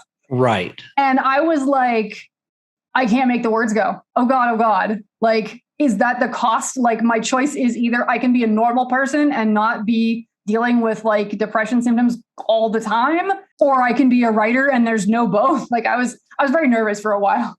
Yeah. And I was jumping to conclusions. It wasn't a huge long acclimation period, but there was a while in the beginning I was like, oh God, I just can't write anymore. Like, what the fuck? Did this break me? And it was very concerning. But the point being is, like, if I'm left without words for a long time, I'm going to start go looking for stuff, because I'm like, this is my job and I need to make the words go. Right. Because the alternative is to go back and find a day job, which sounds like, oh, I'm an artist. I don't want to have a day job. It's not that. Like, it's very practical. I live in a shitty job market. And when we moved here, that was like kind of our thing, was like, okay, we can move to this place we want to move, but we both have to have incomes that are completely independent of the local job economy, because it sucks.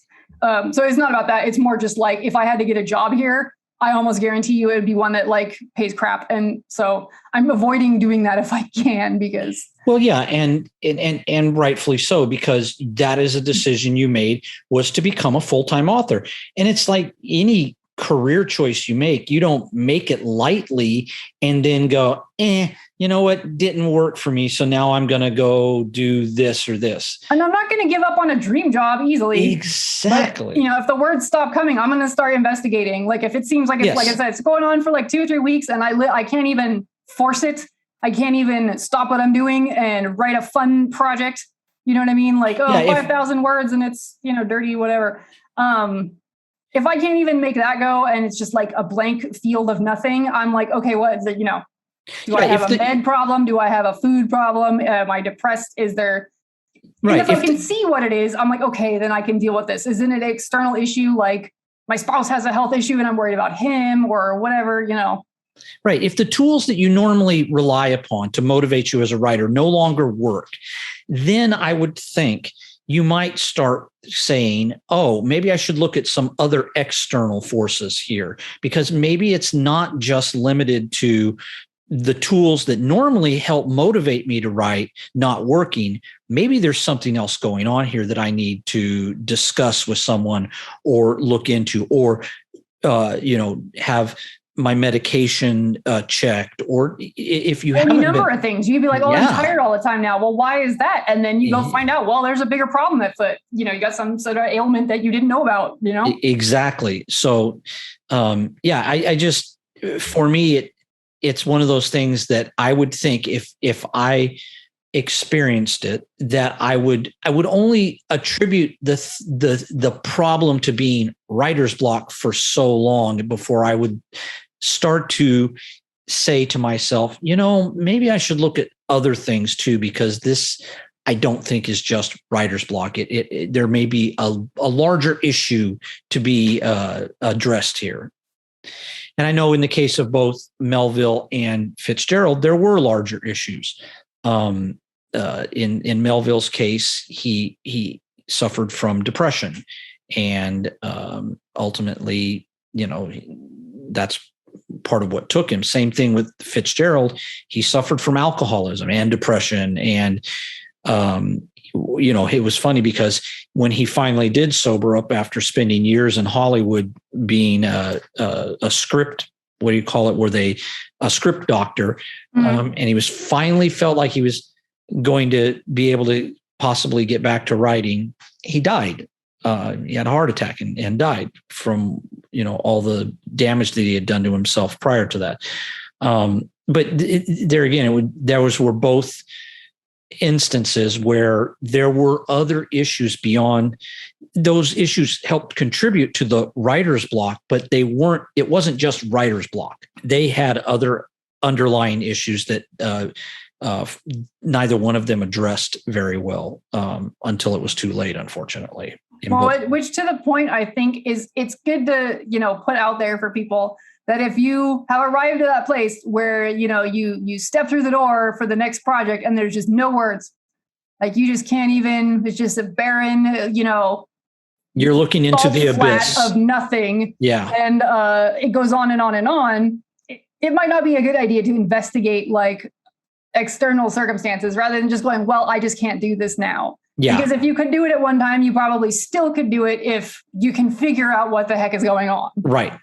But I think sometimes people just, oh, well, but I guess this is just a thing I can't do anymore. And like, probably not. Yeah, I think that's dangerous. I think it's dangerous to accept that. And then, without investigating further, because you could be missing something much larger by not addressing it or at least looking into it. And to me, that seems like a very dangerous path to take. And it seems in some cases it could almost be like a crutch for not investigating it. Say, oh, it's just writer's block. I'm just suffering from writer's block. And I'm sure, and in a sense, yeah, you are. I'm sure you are. But you might want to look at some other things too. Wonder if they have therapists like specifically for writers. Is that a thing? Yeah, that's interesting. Now I'm going to look that up because I bet there's like common like motivations behind this happening to people that are like, I'm not saying there's only one, but I bet there's like groupings in common of like reasons that this happens. Because I'm sure there's a lot, I bet there's a lot of people that's just paralysis, like fear of failure. Like the first book was really good, and something in your brain is just like, I'll never be able to do another one that good, or I don't know what to write that's going to be. You know what I mean? Like I'm sure there's all kinds of stuff that many people have in common that end them up in that hole. Right. And in fact, I don't remember the name of the author now, but I remember reading where she had written her first book, sold phenomenally well. I mean, incredibly well. And then she wrote her second book and it didn't do as well. And she struggled to write her third book.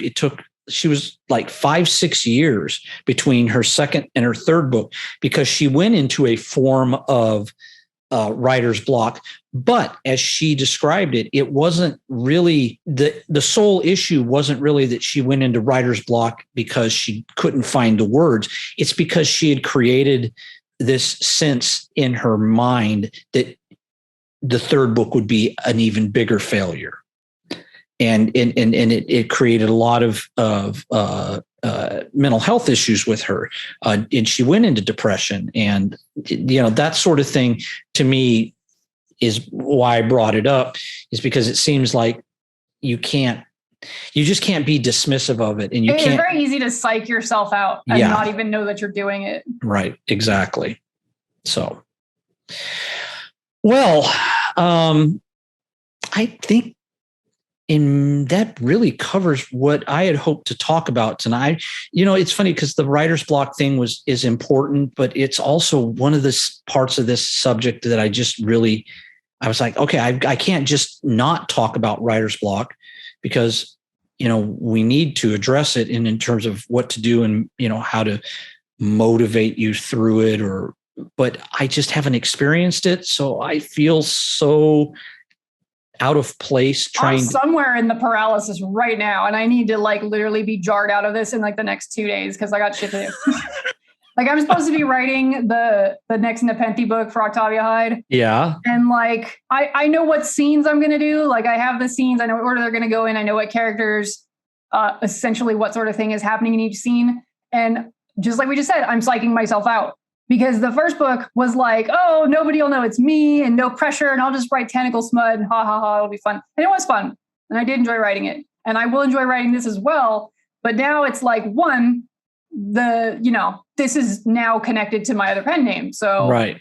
If I do a shitty job, Eris did a shitty job. Yeah, right. And also, in the meantime, since I wrote that other one, there's a whole spin-off series in the same universe that's like couple thousand years later, and there's a whole fucking meta, like I've got all this world building. So it's like, it's no longer a fun project that I don't have to like manage myself that much. Oh. Now it's like, okay, but when you do this, you have to set up appropriately for this other thing to happen later. So it's like now, so there wasn't pressure and now there is. It could be worse, but now there is. And I think that's why I'm psyching myself up about starting, because I'm like, there's no possible way you're going to do this good enough. That's what's happening already. You've hoisted yourself on your own petard. What is a petard, by the way? Like I've heard that expression a million times, but like, what is it? It's a pole arm. Okay. I did not know that. Yeah. It's a giant pole arm, and being hoisted on your own petard means the enemy came and took your pole arm, shoved you on it and hoisted you up. And that's super gross, but now I know. Yeah. I didn't know what that word meant. I did use, I will tell you that spell check does not like pole arm as one word, because I use that a lot of times in the Mortal Coil, and it did not like it. Yeah. Yeah. No. But thank you. No, you're welcome. Learning new stuff every day. So thank you for coming tonight and talking with me on this subject. It's, again, this is one of those ones that it's not the fun subject. Yeah, it's not the fun, none of right? us like being in that place, whether it's paralysis or block. It's it's kind of serious because this is a painful moment for writers when we're like, why? Yeah, and how do I don't feel motivated, and I feel like I'm, falling into entropy, and it's like. Yeah, it happens. It's a heavy topic, but listen, writing is lonely work. Even if you're writing about sex scenes and having fun and look at all the stuff that I did with this wacky, situation. But it's lonely work and it's difficult, even if the end product is entertaining for other people while you're making it. A lot of times it's work. It is. Art is work. It is. It very much is. And you need all the tools you can get to help you through those periods when it's not fun. Yeah. Well, Shane, it seems like we have covered the writer's block segment pretty well. I'm going to go home. Hopefully I've motivated myself to get the hell out of this mess that I'm in here. I hope so too. I need to get on with my tentacles. So in the meantime, if this is your first time listening, you can find the Not Safe for Work Romance podcast on Apple Podcasts, Google Podcasts, Pandora, and YouTube. And you can follow us on Facebook and Twitter at Romance NSFW. That's Romance NSFW, all one word. I am on Facebook, where you can follow my fan page or join my private group, Eris Adderley's Home for Wayward Troublemakers. I am on Twitter at Eris Adderley, and you can also find me on Instagram. As I was just saying a second ago, I do also write Dirty Tentacle Aliens as Octavia Hyde. That's Hyde, Hyde. And you can find all my Octavia stuff in all the same places: Facebook, Twitter, Instagram, and all of my dirty books. All pen names are on Amazon, most of them in Kindle Unlimited. And I'm also on Facebook, Twitter, and Instagram. Just search for Shane Sterrett, or you can find my group, The House of Sterrett, on Facebook. My website is shanesterrett.com. That's Shane Sterrett, all one word, .com. All of my books can be found on Amazon, available for Kindle and in Kindle Unlimited, and also in paperback. Well, this has been good. This was a heavy subject, but it feels really good to be back on the podcast and recording and talking with you. I have to admit, you want to talk about motivation. Conversing with you is very motivating. I would like to say the same thing. Yes, and it feels good to be back, like you said, on the podcast, back into routines. It was everything for me was building up to get to Dallas for that event, because it was so much prep for the event, for the Mortal Coil to come out on time. Other things had to happen on time. So it was just like everything in my life shut down to get through this one bottleneck of events. So it's like I'm picking up the pieces in the last 3 weeks of getting back to normal and back to production. So exactly. Hopefully that's what's going to happen now. I think so. And I felt the exact same way once I got through Dallas, and then got my 2 anthology stories completed and edited and back from the editor. And I just felt like now I'm writing on something new.